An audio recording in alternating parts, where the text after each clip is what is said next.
తులారాశి. ఈ తులారాశి వారికి సాధారణంగా ఏ గ్రహ దోషం ఉందో మనం ఒకసారి చూద్దాం. తులారాశి వారికి పూర్ణ శుభుడు శని, అర్ధశుభుడు బుధుడు. కాబట్టి వీళ్ళతో మనకు ప్రాబ్లం లేదు.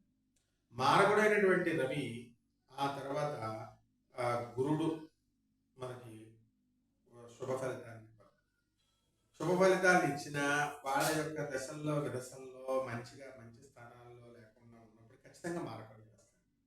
కాబట్టి ఈ రవి యొక్క జపం చేసుకోండి, రవి స్తోత్రాలు చదవండి. రవికి కిలోంపావు గోధుమల్ని, తర్వాత ఆరెంజ్ కలర్ ఉన్నటువంటి వస్త్రాన్ని ఆదివారం నాడు మీరు చక్కగా దానం చేయాలి.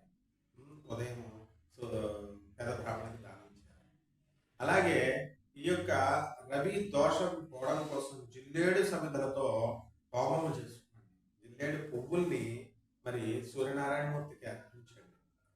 అలాగే ఈ యొక్క రవికి ప్రతిరోజు కూడా మీరు ఓం ఆదిత్యాయ నమః అనేటటువంటి మహామంత్రంతో జపం చేసుకోండి. అలాగే రవికి మనం ఏం చేయాలంటే, రవికి అర్ఘ్యం వదలాల, సూర్య నమస్కారాలు చేయాలా. నమస్కార ప్రియుడు సూర్య భగవానుడు, ఆరోగ్య ప్రదాత అయిన ఆరోగ్యం భాస్కరాదిచ్చేతన్నారు.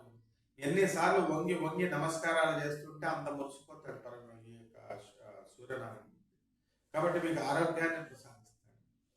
ఇక రెండవ తృతీయ షష్ఠాదిత్య అయినటువంటి గురుడు మనల్ని హాని చేయకుండా ఉండడం కోసం గురు జపం చేయండి, గురు స్తోత్రాలు చదవండి. గురువు కిలోంపావు శనగల్ని మనము పసుపు రంగు వస్త్రాన్ని ఇచ్చి పేద బ్రాహ్మణికి గురువారం నాడు దానం చేయండి. గానగాపురం వెళ్ళి దత్తాత్రేయ స్వామి వారి దర్శనం చేసుకోండి.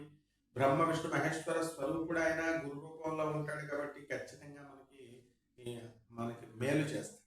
ఈ విధంగా చేయడం ద్వారా మీరు ఈ యొక్క తులారాశి వారు తమ దోషాల నుంచి తప్పించుకోవచ్చు. శుభమస్తు.